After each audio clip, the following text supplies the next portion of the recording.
S kakšnimi vtisi odhajate iz pohodniškega tedna v Strunjanu? Iz pohodnega tedna v Strunjanu odhajava z zelo dobrimi vtisi. Spoznala sva nekaj novih prijateljev.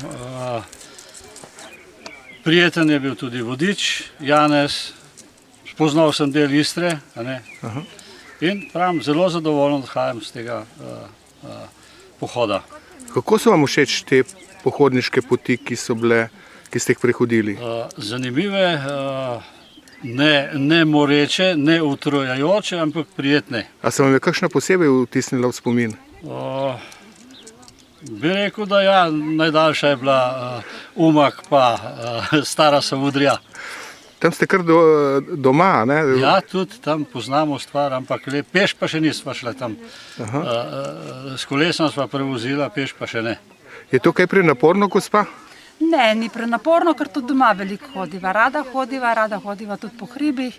In zato sem se tudi udeležila tega pohoda, ker sem že slišala od prijateljice, da je to fajn zahoditi in ker praviva mi dva, da nekaj narediva zase. Hodiva doma in sva se udeležila tudi tega in nama je bilo zelo všeč. To pomeni, sta prvič? Prvič sva mi dva tukaj letos in bova še šla. Torej odhajata z lepimi... Zelo lepimi in prijetnimi vtisi. Torej vas še lahko pričakujemo na teh pohodih? Lahko še, seveda. Hvala lepa. Ampak, če lahko dopolnim, za ta pohodniški teden je kriva prijateljica Vera.